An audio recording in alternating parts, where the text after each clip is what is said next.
Everyone, it's Dr. Wolf. I'm here with my week one wrap up. I don't record these every week, but since class recently started, I like to summarize some of the things I saw and some of the points I want to address, particularly in your assignment activities, which just changed the name from writing assignments writing assignments. So I have my book here where I made notes. If I'm looking down, that's what I am using to remind myself of what I want to say. So we'll jump right in. The first thing is it's called an expletive construction. So if you know the English language very well, the word expletive generally refers to a bad word that you're not supposed to say out loud. So, truth be told, I don't know why this is called an expletive construction, but it's when you begin a sentence generally with a pronoun. So, if you say, I love teaching my students, it is important for me to. All right, so what's it? Teaching? Or it's important for me to listen. Okay, is listening what's important?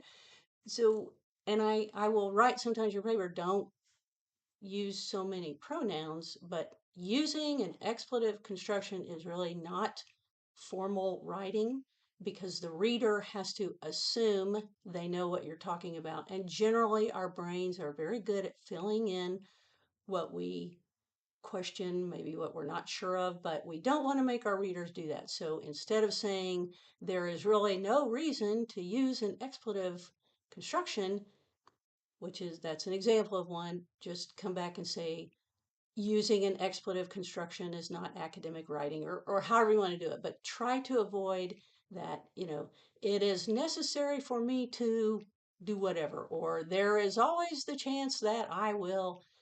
Okay, so if you need more information or examples, better examples, just Google expletive construction and you will see why you shouldn't use it as a writing convention. And in a couple of your papers, I put a link.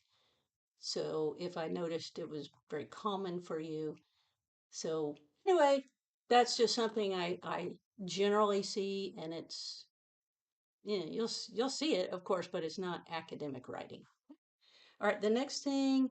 All right, so when you're writing, what I see a lot is the student will write something, about ethics, and ethics are important, and they're part of being a good researcher, applying ethics. As Williams says, blah, blah, okay, put your source at the beginning of your paragraph and elaborate on the source. If you put the source at the end of your paragraph, you are in effect justifying what you believe by something you found. All right, this guy agrees with me. I'm going to see, I told you, right? So put your source up front because you're not an expert in whatever you're writing about. I would be challenged to call myself an expert in many areas. So I would need a source to say departmentalization in elementary schools is not the great value that everyone thinks it is. And that's my opinion. But if I say Hubbard did a study and found that departmentalization was not always a magic bullet for achievement, and then I could elaborate on it. Okay, so write your source's words at the beginning of your paragraph, not at the end. And you might be elaborating on what that source said, but it appears you're using the source to justify what you believe. Let's see.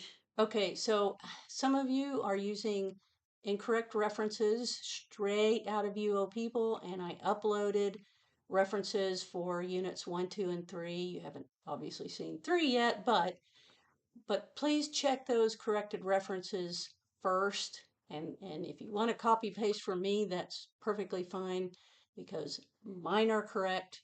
I am an expert in APA formatting. So says me, but I am. And as I said, I'm working with the university to get them corrected. in the portal, but right now, use my notes that I uploaded into the course forum instead of copy paste from UO people, and take a look at what I put. I also uploaded in the course forum corrected references that I got from a couple of classes ago. So I'm showing you what the students wrote and then what is correct. So take those. You as a student are going to see the same 4 or 5 types of resources repeatedly. So get those memorized. And then if you come across something that's new, then look in APA style or Purdue OWL and see how you're supposed to format it. But, I've got them there for you corrected. So I should not be seeing references formatted incorrectly. Maybe a mistake or two. That's no problem. I haven't made mistakes, but there's no reason to have references that are not formatted correctly because they're right there for you to study. Okay. All right.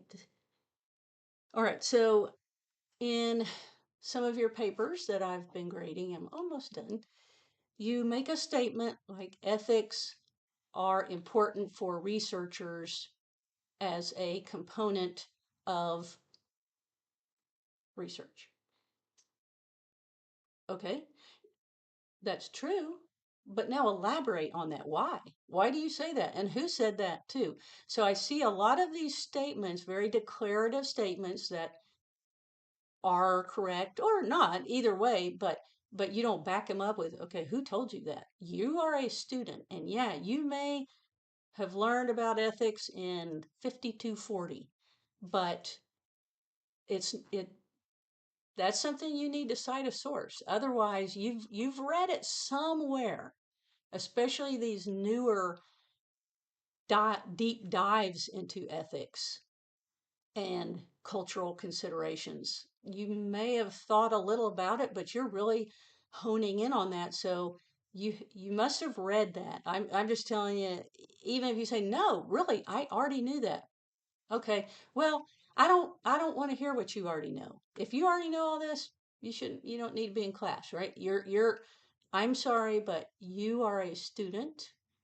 If I were writing an article, which I've written a few of them, I have to cite a source because I'm getting information from someone else, and I may say, "Oh yeah, I knew that," but I still got it from someone, and I need to give them credit. So err on the side of, you know what?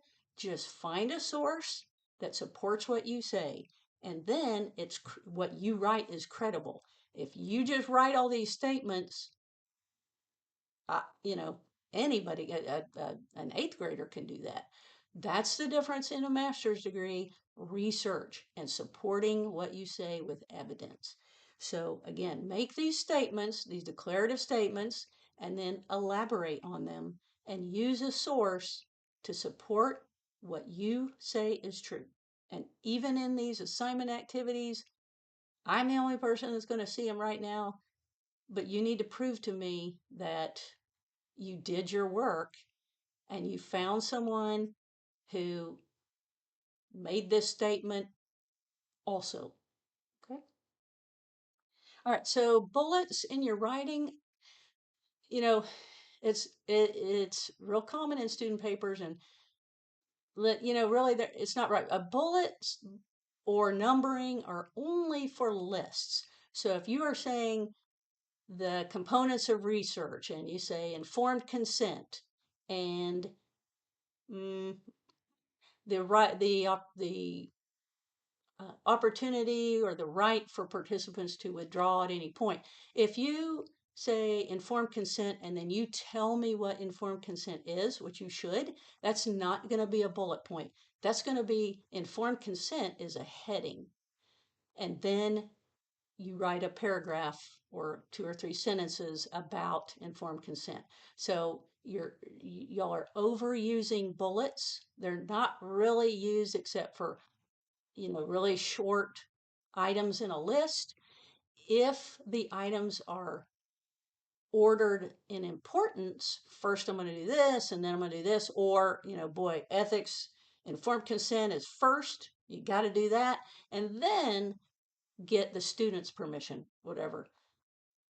That might be numbered because that, or even site permission. Site permission is first. You can't do anything if your principal doesn't tell you you can research at that location. So don't use bulleted lists when you're going to describe components. So informed consent is when you get the parent, you tell the parents what you're doing. That is going to be a heading with a paragraph below it. Okay. All right. Narrative. Okay, so oh, that goes with the bullet list. Okay, so bullets are for lists, not for narrative. Okay. Left justified. A lot of you are using block margins, and that's not correct. So block margins are when everything's even on left and right in your paragraphs, and that's not APA style. So don't do that. Use left justified margins throughout your paper. You can look at what you produce, and left justified, I mean, centered looks weird anyway, especially in references. It's like they're all spaced out sort of. So use only left justified margins throughout all your writing. So set that as a default for your Word template, and then you don't have to worry about it. Which another thing to set as your template is double spacing. And I gave a lot of you instructions on how to do that. So in Word, click on paragraph, select 0, 0 for before and after line spacing, and then double for line spacing, and then make that your normal template. And so that every paper you write is left justified and only double spaced. Okay, so in a few papers I see we need to ensure, or we will find that. Who's we? Don't speak for me. Don't speak for every single teacher. You need to find, or you need to remember, or teachers need to remember. So we don't use third person in APA. So you wouldn't say the author needs to remember, whatever. That's archaic. I need to remember to be ethical, or researchers need to be ethical, teachers need to be ethical, but don't use pronouns that assume you are speaking for everybody, because you're not speaking for me. You might be in that case, but if you say, we need to have classrooms that are fun all the time. Okay, not mine, right? So don't use we, etc. Okay, I or a noun. Okay. Okay, that's all I had written down. So hopefully this helps. I am enjoying reading your papers. They are, for the most part, well written. You just, what I keep seeing, you're not adding enough detail. If you say that research requires ethics, and then you go on, okay, wait, back up. Why? Why do we need to be ethical? Tell me. Don't assume your reader has your level of knowledge, and you're trying to show me that you know why research requires ethics. Why? Because it said that in UO people, in the writing prompt. Tell me why. I'm not going to hold you to 600 words or whatever the rules are. And I think I said that in the beginning, that you write what you write. Now, I don't need a 10-page paper from you. So you have to prioritize what you're telling me, but you need to give me the information that you think will convince me that you, as a student, have synthesized what you've read, and that you can apply it and articulate the writing and what the expert voices are saying about whatever your topic is. Okay? All right, so with that, I'm going to say goodbye, and I appreciate your time. And, let me know if you have any questions.